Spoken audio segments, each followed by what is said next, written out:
Une fois que vous verrez ceci, vous ne douterez plus jamais de l'histoire de Noé. Ron Wyatt, Ron Wyatt, Ron Wyatt, Ron Wyatt, Ron Wyatt. Ron Wyatt est devenu obsédé pour la première fois par la recherche de la vraie arche de Noé quand il l'a vue dans le magazine Life à l'âge de 27 ans. L'article est « L'arche de Noé ». Lorsque le gouvernement turc prenait des photos aériennes, il a remarqué cet étrange objet en forme de navire capturé accidentellement. Pourquoi Ron Wyatt est-il si excité par une photo? Je vais te dire pourquoi. La Bible dit que l'arche s'arrêta sur le mont Ararat le 17e mois. Où cette photo a-t-elle été prise? Ceci a été pris au bord du mont Ararat. Ron veut prendre son avion tout de suite. Il voulait s'envoler en Turquie pour voir si c'était vraiment l'arche de Noé. Il a un trouble de réaction. Il est un homme marié et sa femme attend leur 3e enfant. Donc ce qu'il a fait, c'est s'engager à lui-même. Il s'est promis qu'un jour, il irait lui-même dans les montagnes d'Ararat pour voir s'il s'agissait vraiment de la découverte archéologique la plus passionnante que le monde ait jamais connue. Mais pourquoi Joe Kirby me soucie-t-il de trouver la vraie arche de Noé? Eh bien, vraiment, c'est parce que j'en ai marre de dire des choses comme ça. Vous racontez à un enfant de 8 ans l'histoire de Noé dans l'arche. Il aura des questions nombreuses. C'est le livre de Noé. Quand j'avais l'habitude d'aller à l'école du dimanche chaque semaine, j'ai reçu ce prix. Je croyais à tout cela jusqu'à mes 8 ans. Alors il a construit un bateau. Il a mis sa famille et tous les animaux qu'il a pu trouver. A-t-il mis tous les animaux du monde sur le bateau? Non. Comment puis-je être si sûr? Oui. Plus de 40% des Américains croient à l'histoire de l'arche de Noé. Nous devrions pouvoir les ignorer et continuer notre science. Mais nous ne pouvons pas nous le permettre car ils contrôlent le conseil scolaire. Ils éduquent leurs enfants à la maison et les privent d'accès à un professeur de sciences approprié. Pour vous, Noah possède des pouvoirs et construit ce vaisseau extraordinaire, mais pour moi, cela n'est pas raisonnable. Mais non seulement cela, il y a eu beaucoup d'autres tentatives pour trouver l'arche de Noé, certaines d'entre elles ont même été qualifiées de fraude. En 2010, une expédition sino-turque s'est rendue sur le mont Ararat et ils sont descendus sous terre. Ils prétendent avoir découvert une énorme structure marine contenant du bois pourri à l'intérieur. Ils ont donc extrait un morceau de bois. Ils l'ont ramené dans un laboratoire à Hong Kong et l'ont testé. Quel âge a ce morceau de bois? Ils prétendent être vieux de 4800 ans, ce qui est exactement ce que nous nous attendions à voir si cela correspond à la description biblique.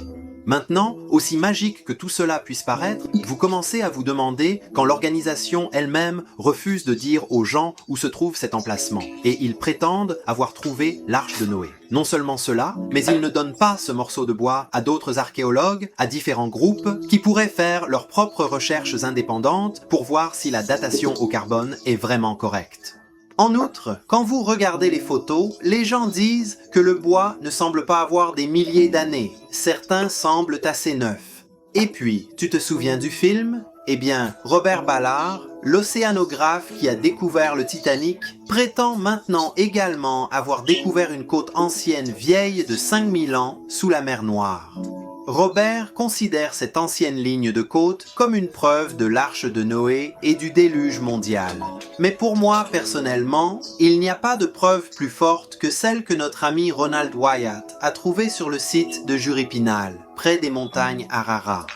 17 ans plus tard, Ronald Wyatt, 44 ans, a enfin tenu sa promesse à lui-même. Il s'est envolé au Moyen-Orient où il a commencé son voyage à cheval à travers les montagnes d'Ararat. Quand il se tient sur une crête iranienne, là, il a été soufflé. Il pouvait enfin voir l'objet en forme de bateau sur la crête. Il ne pouvait pas croire ses yeux, même un enfant debout ici et regardant cette marque. Même un petit enfant saura que c'était autrefois un bateau. Ce n'est pas quelque chose qui s'est formé naturellement. Non, c'est vraiment un bateau de mer. Alors il sort son appareil photo et commence à prendre beaucoup de photos. Il a également filmé des scènes sur place. Parce que ce qu'il doit faire, c'est rassembler des preuves. Il avait besoin de montrer au monde un cas pour dire que cela pourrait vraiment être l'arche de Noé. Nous devons découvrir, nous devons enquêter davantage. De retour à l'hôtel ce soir-là, Ron reçoit une spéculation inattendue. C'était son chauffeur de taxi, mais il n'est pas venu seul cette fois. Il a beaucoup d'amis. Quand les hommes ont commencé à parler à Ron, il était évident qu'ils essayaient de le distraire parce que quelqu'un fouillait dans ses bagages quand Ron s'est retourné. Alors Ron a expulsé ces hommes de la pièce et a dit de sortir, mais il a quand même bloqué la porte. Quelques heures plus tard, les hommes sont revenus, mais cette fois avec plus d'amis, et ils ont commencé à frapper à la porte. Ron et son équipe doivent donc réfléchir rapidement. Ils prennent les draps et les attachent dans une sorte de corde. Ils sortirent ensuite de la fenêtre et s'enfuirent dans la nuit pour trouver la sécurité. Mais malheureusement, qu'est-ce qu'ils laissent derrière eux? Tous les plans et toutes les photos de leur potentielle arche de Noé.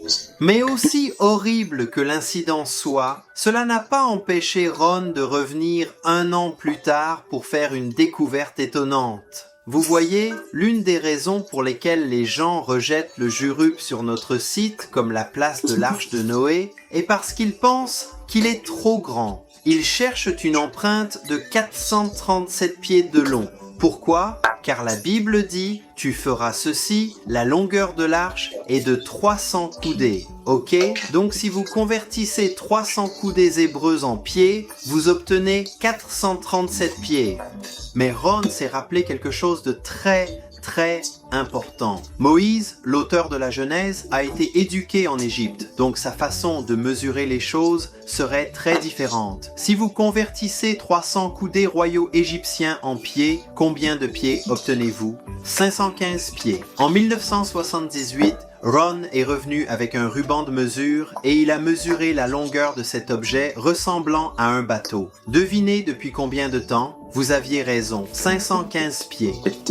Ron a également découvert quelque chose qui est difficile à considérer comme une pure coïncidence. Il a découvert de grosses pierres coniques avec des trous au sommet où vous pouvez mettre une corde et vous pouvez les utiliser comme ancre ou comme une sorte de stabilisation du bateau dans l'eau rapide. Un grand bateau. Mais ce que Ron et son équipe ont fait ensuite a attiré l'attention du monde entier. Ils ont trouvé des roches contenant de l'aluminium, mais aussi du fer qui ressemblait à des rondelles ou même à des clous. Alors ils ont décidé d'acheter des détecteurs de métaux. Chaque fois qu'ils obtiennent une lecture, ils mettent une marque sur le sol. Et quand toutes les marques sont positionnées, ils prennent un ruban et l'attachent à chaque marque. Et ils voient. Puis ils ont vu quelque chose sous terre, une structure organisée semblable à un bateau, et soudain l'équipe de tournage s'est précipitée dans la région. Ils sont tous venus à l'est de la Turquie parce qu'il était évident que ce n'était pas seulement une sorte de formation naturelle, mais qu'il y avait vraiment quelqu'un, peut-être Noé lui-même, qui a conçu l'arche et l'a transformée en une structure. Soudain, les gens ont recommencé à prendre la Bible au sérieux. Et puis ça s'est passé. Ron Wyatt et son équipe ont été kidnappés. Un explorateur amateur qui tente de résoudre un ancien mystère découvre des ennuis, sinon son prix. Ronald Wyatt et 4 collègues se sont aventurés dans l'est de la Turquie à la recherche de l'arche de Noé pour être kidnappés et emprisonnés par des rebelles kurdes pendant 3 semaines. Ils ont été libérés et Wyatt est rentré chez lui à Dallas la semaine dernière. Ron Wyatt et son équipe ont dormi sur le sol pendant 5 jours, errant la nuit, et ont été libérés par ce groupe séparatiste kurde. Il est trop tard. Les dommages sont déjà faits. Le gouvernement turc a décidé que le site du Jura Pınar n'est plus sûr pour les touristes et toutes les inspections archéologiques de Ron Wyatt doivent cesser immédiatement. Tous ses efforts ont été gelés. Tout ce pourquoi il s'est battu a été pris. Et les gens ne sauront jamais vraiment maintenant. Est-ce vraiment l'arche de Noé?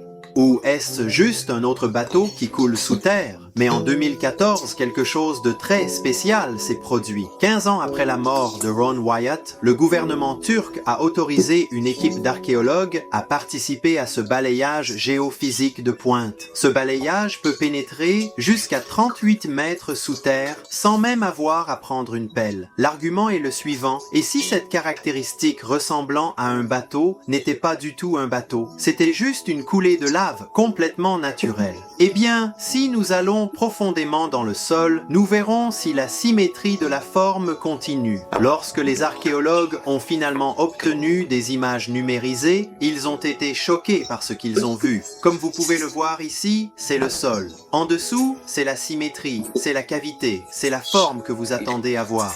S'il y avait un grand navire pourri sous terre pendant des milliers d'années, alors Ronald Wyatt, un homme ordinaire sans qualification archéologique, a vraiment fait l'une des plus grandes découvertes de l'histoire du monde. Pourquoi?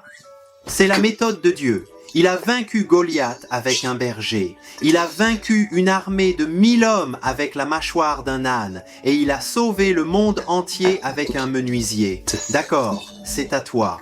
Pensez-vous que nous pouvons vraiment dire à 100% que nous avons trouvé la vraie arche de Noé? En 1987, le gouvernement turc a dit qu'il croyait pouvoir. Et ils ont organisé une cérémonie pour cet emplacement de la vraie arche de Noé. Si vous allez en Turquie, à l'est de la Turquie, vous verrez des signes qui pointent vers l'arche de Noé. Mais si on demandait à Ron Wyatt, et si on lui demandait personnellement, pensez-vous vraiment que c'est la vraie arche de Noé? Qu'est-ce qu'il va dire? Ce que nous avons trouvé, c'est que c'était une preuve physique d'un bateau. Qu'il s'agisse ou non de l'arche de Noé dépend de la personne qui examine le matériel. Je pense personnellement que c'est l'arche de Noé.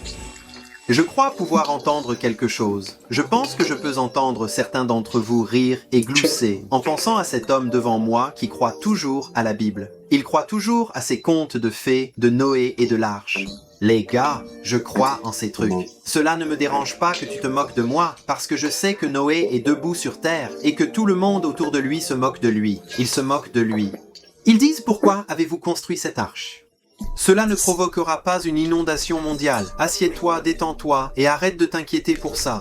Mais la Bible dit que Noé était un prédicateur de justice et qu'il se tenait dans la rue. Et tout le peuple se moquait de lui. Tout le peuple se moquait de lui. Il se tenait dans ses rues et implorait les pécheurs d'entrer dans l'arche, car la sécurité ne peut être trouvée que dans l'arche et non en vous-même. Mais les gens continuent leur incrédulité. Mes amis, je viens aujourd'hui avec le même message que Dieu va envoyer un déluge, pas un déluge, il a promis de ne plus jamais le faire. Mais un autre déluge arrive, le déluge de la colère de Dieu. Une fois, il vient avec de l'eau, mais cette fois, il viendra avec du feu. Les feux éternels de l'enfer vous attendent, et ces feux vous piégeront. Ils vous emmèneront, ils vous garderont pour toujours, à moins que vous entriez dans l'arche. Qu'est-ce que l'arche ? Eh bien, tout comme l'arche du temps de Noé était en bois, cette arche est aussi en bois. Ce dont vous avez besoin, c'est une croix en bois, la croix du calvaire. Ils sont les fils de Dieu, les justes, les saints d'Israël. Jésus-Christ a été crucifié, et maintenant il a enlevé vos mensonges, votre incrédulité, votre souillure, vos péchés sur la croix. Sur la croix, il a enduré la colère de Dieu et a porté le châtiment de vos péchés afin que vous puissiez être pardonnés. Mes amis, je vous supplie, entrez dans l'arche. Faites confiance au Seigneur Jésus-Christ, car si vous entrez dans cette arche, il vous amènera en toute sécurité jusqu'aux rives du ciel. Il y a quelque chose de beau dans ce tableau, l'histoire de Noé. La porte de l'arche est immense, elles sont énormes. Oui, une petite souris peut passer par la porte, mais aussi un éléphant géant. Amis, dans la vie, il y a des gens qui sont très gentils. Ce sont des pécheurs. Ils ont commis des péchés, mais ce ne sont pas des gens terribles. Mais d'un autre côté, il y a aussi de grands pécheurs. Certaines personnes ont des squelettes dans leur quasi-corps. Certains ont fait des choses qui, si nous avions su, nous auraient donné des frissons. Certains sont de grands pécheurs, d'autres petits pécheurs. Mais l'arche de l'alliance et le sang de Jésus-Christ suffisent pour tous. Que vous ayez commis beaucoup de péchés ou non, le sang vous couvrira. La miséricorde de Dieu nous aide tous. Chers amis, je vous appelle encore une fois, cherchez la miséricorde de Dieu et entrez dans l'arche. Mais je sais de quoi tu parles. Certains d'entre vous disent « Joe, semaine après semaine, vous prêchez le même message. Vous m'avez dit de croire en le Seigneur Jésus-Christ, mais je suis toujours aussi ignorant que quand vous avez commencé. Je ne sais pas quoi faire. Eh bien, pour vous, mon ami, je dirais, ça me fait penser aux escargots. Le petit escargot est monté dans l'arche. L'escargot, il regardait le guépard passer, il regardait le lion, il regardait tous ceux qui couraient vite dans l'arche, mais il marchait un peu à la fois. À toi, je veux dire persévérer et ne pas abandonner. Continuez à chercher le Seigneur Jésus-Christ, continuez à chercher cette perle inestimable. Mon ami a reçu ce conseil une fois. Il m'a dit que je ne comprenais pas, je ne comprends pas. Je voulais être chrétien, mais je ne pouvais pas. Alors sa sœur regarda la croix et lui dit « Alors tu verras ». C'est ce que mon ami a fait. Il regardait la croix jour après jour, semaine après semaine, mois après mois, jusqu'à ce qu'il la voyait. Jésus est mort pour moi. Mes péchés ont été résolus sur la croix. Mes vieux amis, si vous obtenez une chose de toutes ces informations, de toutes ces vidéos, gardez cela à l'esprit.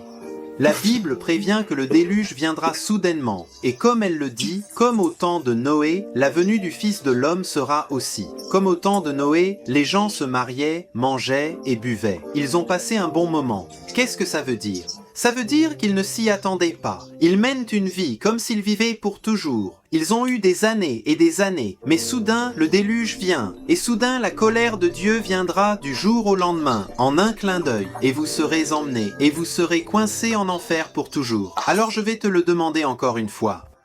Venez à Jésus-Christ, entrez dans l'arche et trouvez la sécurité et le pardon des péchés quand le jour de la miséricorde est ouvert. Car un jour la miséricorde sera coupée. Mais je peux t'entendre. Tu veux dire pourquoi je devrais avoir peur de l'enfer? Et puis croyez-vous? Cliquez sur cette vidéo maintenant car cela vous changera d'avis.